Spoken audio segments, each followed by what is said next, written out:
ঢাকা শহরে 2 দিন আইছি মাত্র।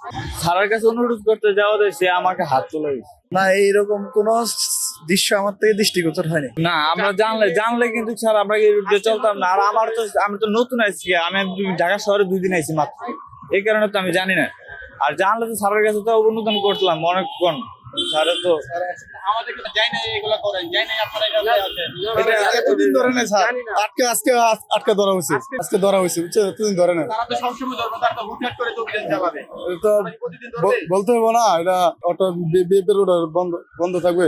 স্যারের কাছে অনুরোধ করতে যাওয়া সে আমাকে হাত তুলে দিছে। ওই জন্য স্যারকে তো আমি জানি না তো রোডে এই রোডে গাড়ি ধরে, কিন্তু স্যারের কাছে অনুদান করলাম, স্যার আমি তো জানি না, এটা ছাত্র মানুষ স্যার, আমার তো অবস্থা করুণ অবস্থা, আমার ফ্যামিলিগত অবস্থা খারাপ। আমি এই 2 দিন আইছি ঢাকা শহরে, আমি রোড ঘাটে ভালো করে চিনি না। যাত্রী আমার নিয়ে এসে এই কারণে অনুরোধ করলাম অনেকক্ষণ, উল্টা সে আমার গায়ে হাত তুলে রিকোয়েস্ট করার জন্য, বারবার রিকোয়েস্ট করার জন্য তাদের মেজাজ খারাপ হয়ে এই কারণে মার। কনস্টেবল রিকশাওয়ালার গায়ে হাত তুলেছে, এই বিষয়টা আপনি কিভাবে দেখেন? না, এইরকম কোন দৃশ্য আমার থেকে দৃষ্টিগোচর হয়নি। আর কারো কেউ যদি কোনো এই ব্যাপারে অভিযোগ দেয়, আমরা ওই অভিযোগের ভিত্তিতে ব্যবস্থা নিব। আমি দেখেছি আমার কাছে রেকর্ড আছে। না, এই বিষয়ে যদি এই বিষয়ে যদি কেউ অভিযোগ করে কনস্টেবলের বিরুদ্ধে, তা আমার সিনিয়র স্যাররা তো উপযুক্ত ব্যবস্থা নেবে।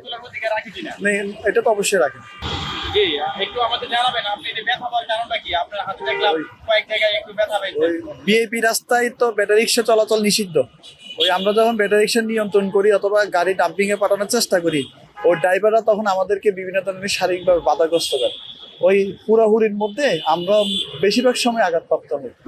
আসলে ব্যাটারি রিক্সার কোনো কাগজপত্র নাই, তো ওই কারণে তারা মানে অন্যান্য গাড়ির ক্ষেত্রে আমরা কাগজ নিলে ওই গাড়িটা আমাদের কাছে এসে মানে আমরা আইনগত ব্যবস্থা নিতে আমাদের সুবিধা হয়, কিন্তু ব্যাটারি রিক্সার ক্ষেত্রে তো ওই ধরনের সুযোগ সুবিধা নাই।